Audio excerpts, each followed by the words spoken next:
Okay, so lot of people actually requested me, right, to give them the model answer of previous year papers, right. Now obviously in market there is no any particular book, right, that provides UPSC last year model answer, right.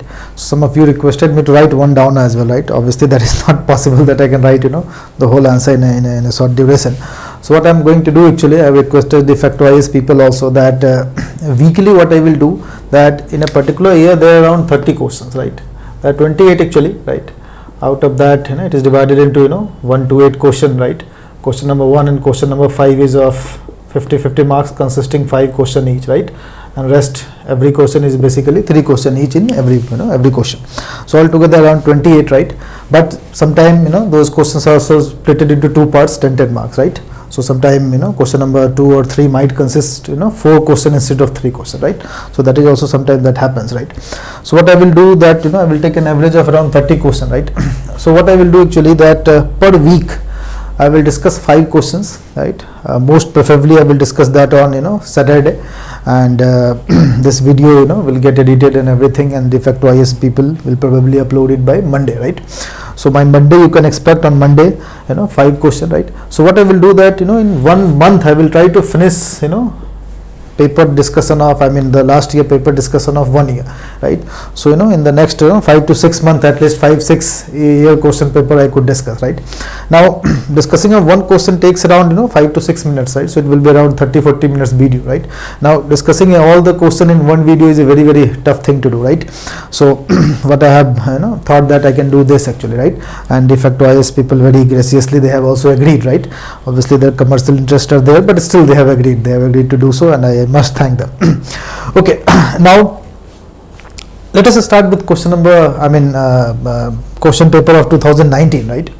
Now if you look at 2019 question, right, so there are 5 questions that I am going to discuss, right, out of that 30, top 5 in question number 1, 5 parts that we have, 10 mark each, right. So let us discuss this question in detail, right. Now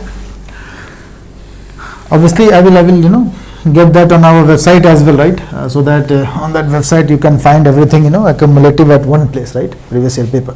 Okay, now if you look at question number 1, right, so what does the question number 1 says? The question number 1 was that discuss the doctrine of let me write it down, UPSC 2019 law optional paper. Okay, so what does the question number 1 say, right? Question number 1 said actually that discuss the doctrine of pith and substance, right. Discuss the doctrine of pith and substance, right. Doctrine of pith and substance, right. Now what is the the question was that discuss the doctrine of pith and substance relating to distribution of legislative power between the center and the state with help of landmark judicial decision, right. So obviously this pith and substance doctrine relates to, right, is related to distribution of power between union and state, right, with help of decided case law, right, decided case law. That is a very typical question, right. I have always keep telling you that there are 4 type of question that is asked, right. One is basically philosophical type, right, and then one is direct one, right. Now the second type of question is direct. This is practically a direct question, right. You have to basically explain a particular concept in law optional paper, and you have to explain that with the help of decided cases. Very direct and simplistic type of question, right. Now the question is that how to approach this question, right. So obviously it is a 150 words, you have to finish it off, right. So what you have to do actually that you talk about in the introduction part, you talk about the meaning of the pith and substance, right. You talk about the meaning of pith and substance. Okay, now you must be knowing that pith and substance is basically a word which is a creation of botany actually, right. Pith is basically in a bamboo tree, you must have seen the hollow portion is referred as pith, right, and this portion is referred as substance. Okay, now I am not telling you to write that down in exam, but I am just explaining it. Now what you have to actually start writing in the introduction part, that we have a long list of legislative power, right, and legislative power distribution, and multiple list have multiple topic which are often confusing, right. Very generic topic are given, right. Now in order to determine that a particular law or the legislative competency of a particular legislature applies to that field or not, it becomes sometimes a very tough task, right. Tough task in the sense that even court also gets confused that which particular topic this law belongs to, right. So our judiciary have come up with multiple doctrines related to solving those disputes, right. Now one of them is pith and substance, right? So in the introduction part you have to clear that how pith and substance is connected to the, why this pith and substance doctrine was evolved when it is connected to the distribution of legislative power. Why there is always a confusion with regard to legislative competency, right? The confusion is that we have long lists of multiple topics, subjects in different lists, right? And those are often very generic and confusing, right? So introduction part you are basically sort of justifying this pith and substance rule, that yes, it was needed, right? Then the second part, in the body part, and that hardly 3 to 4 line, not more than that, or sometimes 5 line, because in 150 words maximum line you can write is equal to 16-17 lines, right? So 4 to 5 lines, right? Not more than that. Now 10 line actually, the main, you will actually go into the detail and talk about the pith and substance doctrine, right? Now there are two cases actually. One is the RMDC versus State of Bombay, right? And FN Balsara versus State of Bombay, not RMDC. RMDC was also related to, but it was doctrine of plenary legislation, not this. And second case actually you can mention actually related to Jamir Ahmad Rahman Sheikh versus State of Maharashtra. Now this case particularly I am telling you because this case very beautifully in one paragraph court have actually explained the meaning of pith and substance, right? The meaning of pith and substance. Okay, so that paragraph can be cited verbatim here, right? And the doctrine related to pith and substance generally can be defined. Now how you can define it generally, right? So you can write it down that the pith and substance is basically doctrine which is used for the purpose of deciding dispute, the first part, right? And then you can write in the body part that pith is what the scope of the law is, right? And substance is what is the form that law might take, right? So pith is mere wording of the law, that okay, this law relates to this particular topic, but substance is basically when this law will be applied, which particular topic it will get affected to, right? So basically pith and substance means that substance will determine the legislative competency of a law, not the pith, right? So maybe the pith of law is suppose defense, right? Suppose the pith of the law is defense, they have written okay related to defense of the state, but still that law governs basically law and order of a particular state, right? So the poor legislative drafting, you cannot say that you have used the word defense so the whole law has to be declared invalid, right? Lack of legislative competency as the defense topic lies in the list of union list, right? So it is within the legislative competency of parliament. Understood that particular point, right? So you have to go into detail and you have to explain the meaning, right, with respect to case. Then you have to conclude with that this doctrine basically applies where we have legislative power with respect to, there is a question or dispute with respect to the legislative competency, not only in concurrent list, right? Because in concurrent list the question will not arise. Why? Because both of them have power to make law. So this question will only arise when a law relates to two different legislative competencies, right? It means a topic, a law have been made and that is somehow offending a state list as well as union list, right? So there might be a parliamentary law which affects the state list, so there might be a state law which affects the union list, right? So this doctrine will only apply when the state, when any law relates to state and union list, right? So in concurrent list the question will not arise. Okay, so basically what you are doing, that you are explaining that where this pith and substance doctrine will apply. So right? So that is only 5 lines, not more than that. So introduction part, in the middle part you will cite case laws and the paragraph related to that, right? Now I am not going to dictate the whole paragraph, obviously it will take a lot of time, but I have told you about the case, right? So go through that particular case and that will solve your problem. Okay, yes. Now the same question was asked, you must have seen in our GS paper 2 as well. So obviously the answer of GS paper 2 will differ, right? So it will be not same as the law optional answer. Okay, now let us come to question number 2, right? Question number 2 actually is the purpose of the office of Lokpal is not to adjudicate, right? The purpose of the office of Lokpal is not to adjudicate, but to provide regular machinery for investigating grievances against the administration in a discreet and informal manner, right? So this word is very relevant here, discreet and informal manner. That is very key word actually, right? Discreet and discreet and informal manner. Okay, now this is the key word here, discreet and informal. It means the formal mechanism has not been provided for investigation manner, full stop. Critically examining this statement by providing proper justification of the office of Lokpal in India. Now This is a type of question which I always tell is a philosophical type, right? Here you have to pass a judgment on the mechanism of the that have been prescribed in the Lokpal law, right?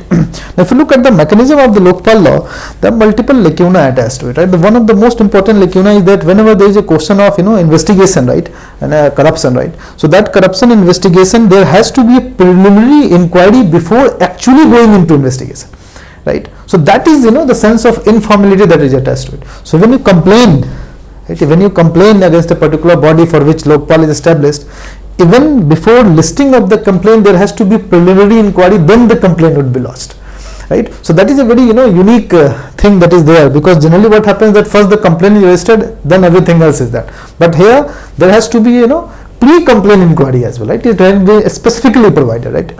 Now why this have been provided? What is the purpose of that, right?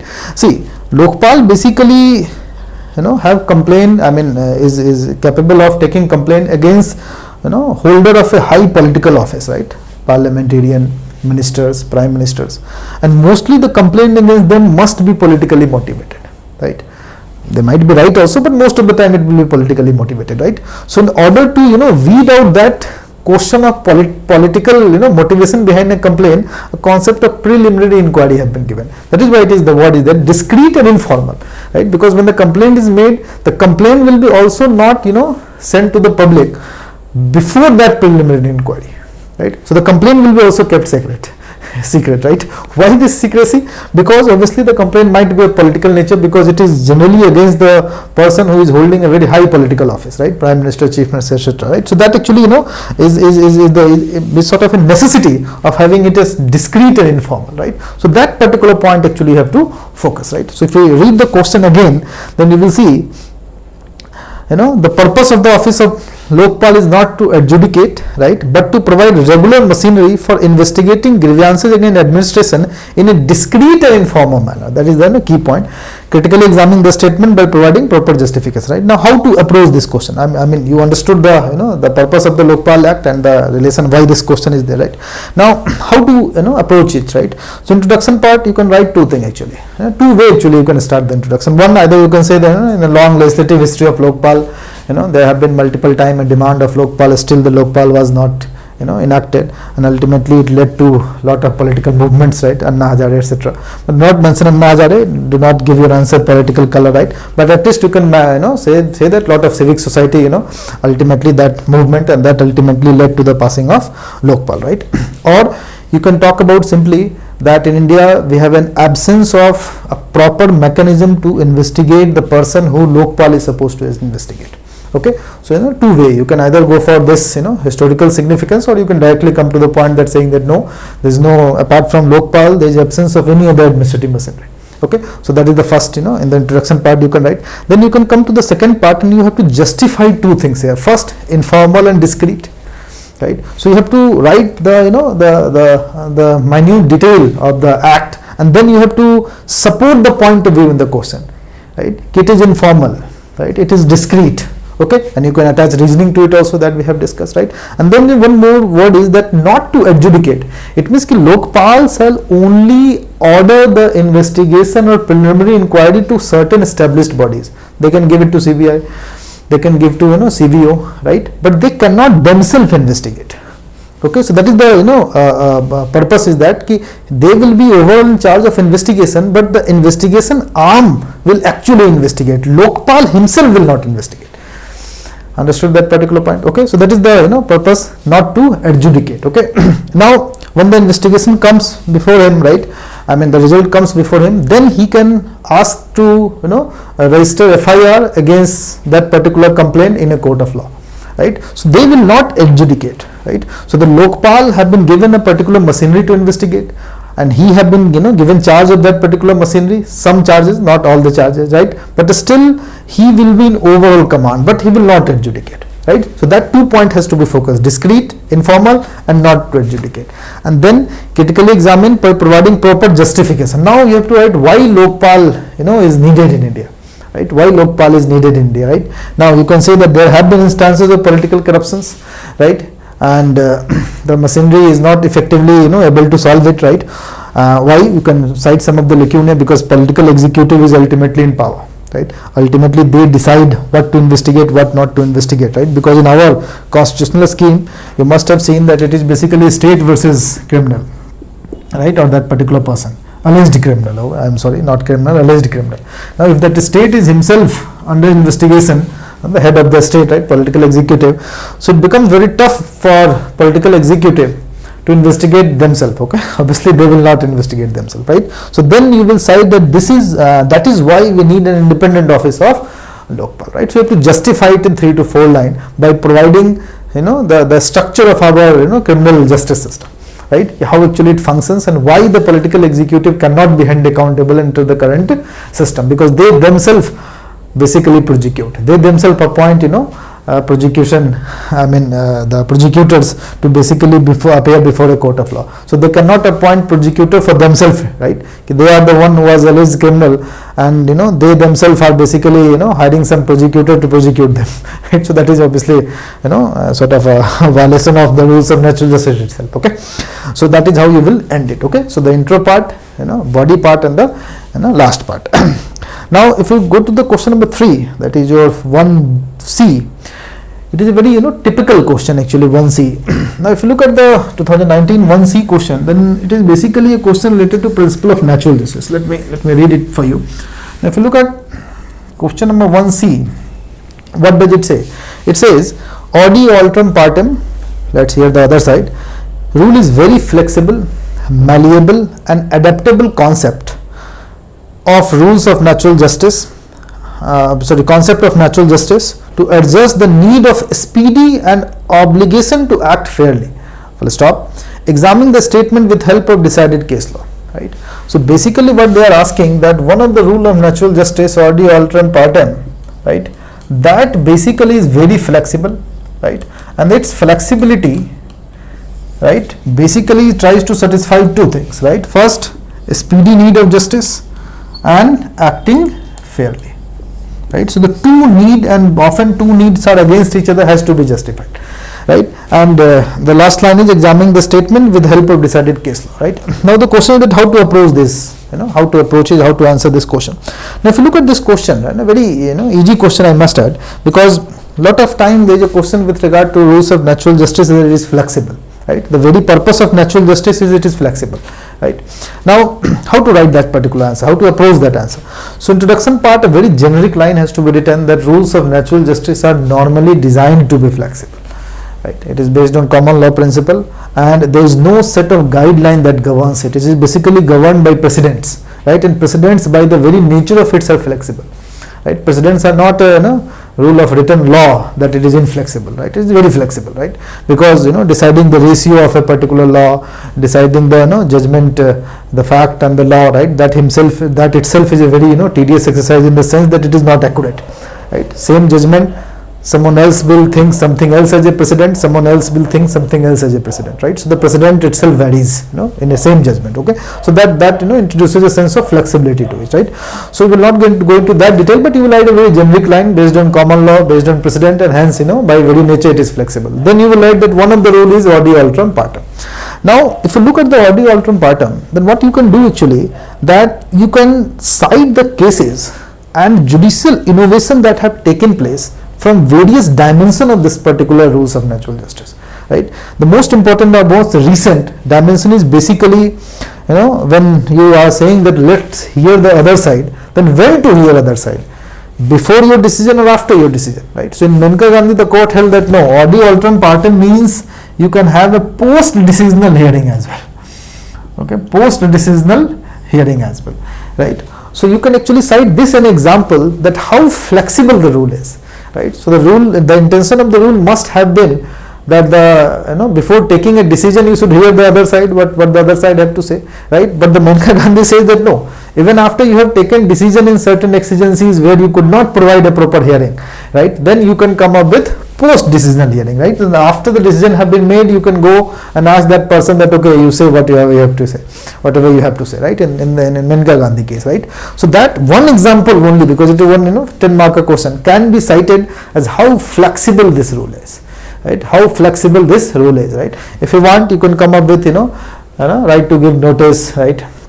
Legal representation, right? Because a person when he is being heard, then he should be able to defend themselves, or able to present themselves in a capable manner, right? And that can only be done if there is a effective legal representation, right? So that is again one of the part of the rules of natural justice or de alteram partem, right? So don't write these two, only write one, and point it out that makes them very flexible, right? Other you can so sort of give an example like that. Okay, now here in the conclusion part you write down that why this flexibility, right? So the flexibility have two aspects, that is your speedy disposal, because mostly the rules of natural justice apply. You write that down, that you write in the answer in the conclusion part that mostly this rule applies to administrative hearings and administrative process, and the very purpose of administrative process is to be effective, cheap and easy, right?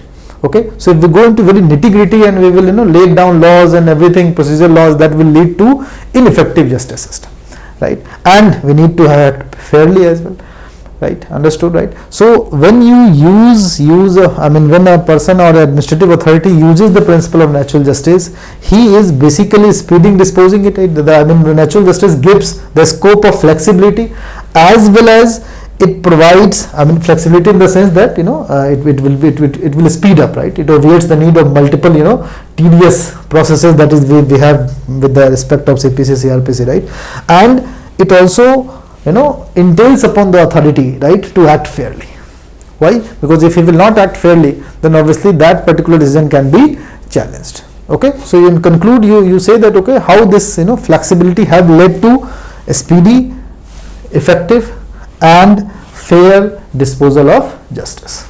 Okay, just philosophically 4 to 5 lines, that's it, right? So initially, basis of rules of natural justice, one of them is this, based on common law, hence very flexible. Then cite with the recent case laws, Menka Gandhi would suffice here, or you can have multiple case laws are there, any one or two, any standard textbook you can refer, right? And then you write that how it have helped it to achieve it. Understood that particular point? Again 150 words, so around 15 to 20 lines will be more than sufficient. Now let's come to question number 1D, that is your fourth question. It was based on recent case decision, recent decision of the court, right? That actually provided is right to privacy. Let us see question number 1D, very interesting question actually. 1D says, yes, question number 1D says, right to privacy is protected as an intrinsic part of life and personal liberty, right? Intrinsic part of Article 21, life and personal liberty, under Article 21 of the Constitution. Elucidate this statement in light of decision of Justice case Puttaswamy retired versus Union of India. Puttaswamy case, very famous. Now again this is what I call it philosophical type of question. You must have seen video. I have said it multiple times that there are basically 4 type of question that is asked in our exam, right? Now the first type of question is basically philosophical question. Now this philosophical question, basically how to approach it, right? This particular question specifically. Then you talk about Article 21 first. That how Article 21 since enacting of our Constitution have evolved. You talk about that how the meaning of life have been interpreted to mean not merely animal existence, but in recent decades, right, liberty have acquired more importance, right? Okay, now you go to the into the meaning of word liberty and right. The liberty in itself is a very have a very large scope, but the word personal have limited the scope of liberty, right? Right to life and personal liberty, not all liberty, personal liberty, right? Now initially you write that how this personal was construed to mean bodily liberty. Okay, now then you come up with with the recent economic advantage coming of internet, etc, right? The privacy has become an important aspect, right? And then this is the introduction part, philosophical lines, introduction part, tracing the history of 21. Then you write in the body part that Aadhaar was basically enacted, Aadhaar law, and that led to a lot of questions relating to piracy, and in light of that the bill was challenged in this Puttaswamy case, and the court concluded that privacy is a part of fundamental right. Right? Now you go into the detail with the meaning of privacy, right? What the court said, pick up the good lines from judgment, right? Like a very good line that privacy have been a part of natural law, right? right? So that is a very interesting statement, that it have been a part of natural law. Now something which is a part of natural law, then automatically that will get covered under our ordinary law, right? So that is something very interesting, right? And then the court said that privacy, was protected in a very, very broadest aspect, right? So it said that no, privacy do not only mean bodily privacy or physical privacy, but it also means informational privacy and privacy of choice, right? Informational privacy and privacy of choice, right? So you write more detail about the meaning of privacy, right? And then in the conclusion part, you come up with, it was a 9-judge bench, very authoritative judgment, and it have bolted or anchored the right to privacy in Article 21. Understood that particular point, okay? And then you can support the argument in the sense that yes, it was needed also with the advent of internet age and all. So हमारी बात ये clear है? So write philosophical type answer, right? The question is philosophical, so answer should also be philosophical, okay? So intro part, body part, and then you conclude with it, okay? So that is a very interesting question, very good question actually. Now let us come to, okay, so this was I think the fourth question, or it was the fifth question. Okay, now there was one more question actually. This was 1E. I mistakenly, as discussed it earlier. 1D also, that is the fifth question. The issue of parliamentary privileges have been a bone of contention and conflict between parliament and judiciary. Analyze this statement with respect of decided cases, right? The issue of privileges have been bone of contention. That is actually the question here, right? Bone of contention. Bone of contention. Issue of parliamentary privilege, a bone of parliamentary privilege, bone of contention between legislature and judiciary. Okay, discuss with the help of decided case laws. Now again, it is one of the philosophical type of question. I have told you right now, more than 30 to 40% question are philosophical in nature, right?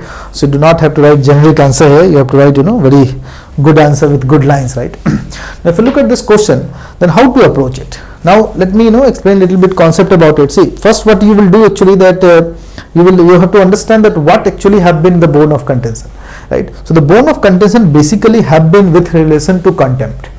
Right, the legislature also have a power to punish for its contempt, right, and the judiciary also have power to punish for its contempt, right. Now both the contempt power basically collided, right. You must be knowing actually very famous case in Keshav Singh, right, where the UP Legislative Assembly Speaker passed a order of arrest of a particular person, in lieu of contempt that the person committed against the office, and that particular arrest was basically stayed by the judge of Allahabad High Court, and the Uttar Pradesh Legislative Assembly Speaker issued a contempt notice against that particular judge, that why you have stayed my contempt notice, you have been in effect contempted us, right. So that led to sort of a collision between legislative privilege and the judicial privilege, contempt of court. Now this particular thing was finally settled in the favor of judiciary, that saying that no, the power of contempt with respect to High Court, that is a court of record, that is an inherent power.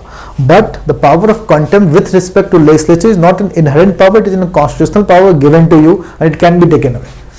So हमारी बात ये clear है, okay? So that is a very, because the very legislative privilege, the very line which gives the legislative privilege with regard to parliament and state legislature says, subject to the provision of this constitution, you have contempt power, right?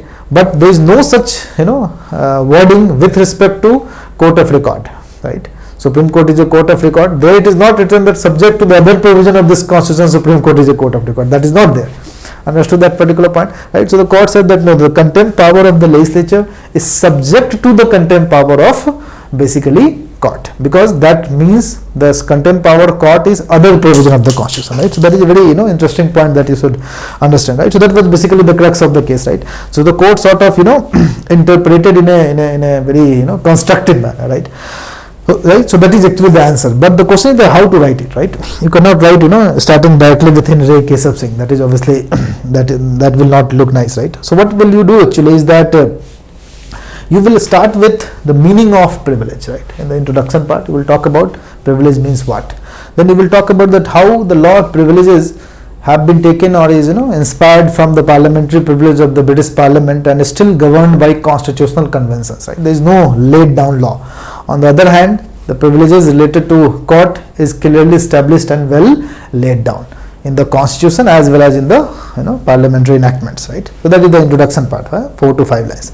Then you will come to the contention of conflict, right? So you will write the major area of conflict in relation to contempt, right? And then you will go through all the in Ray Keshav Singh case you will mention the fact, but here the fact is actually quite relevant, right? So we'll mention the fact in a very similar manner that I told you, right? You will not go into nitty-gritty and detail and write the facts, okay?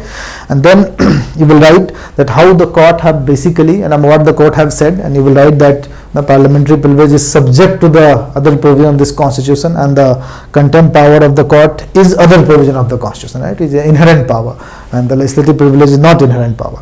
And then you will, in the conclusion, you will write that this bone of contention, it have been bone of contention, but the court have constructively interpreted it and have made it sort of amalgamated into each other, right? So right now it has not been such a bone of contention which it was before in Ray Keshav Singh, right? So you will sort of support the contention of the court, judgment of the court, saying that yes, the court have solved this bone of contention, so now it is well defined, clear law.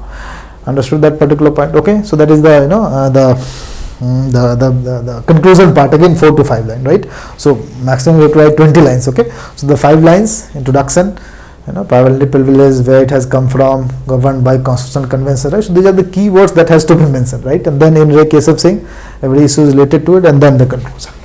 Understood that particular point? Okay, right? So these are the 5 questions. Now again I have told you that I will discuss around 5 to 6 questions on weekly basis, right? And that de facto IS people will process and upload it on the YouTube, right? So you will be able to see that. Okay.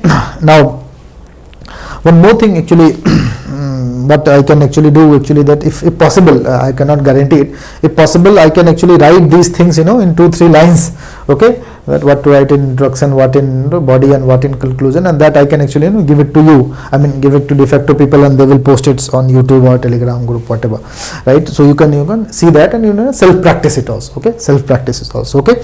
So that is how the whole I will try to do that, okay? Chaliye, so that will be all for today. Thank you.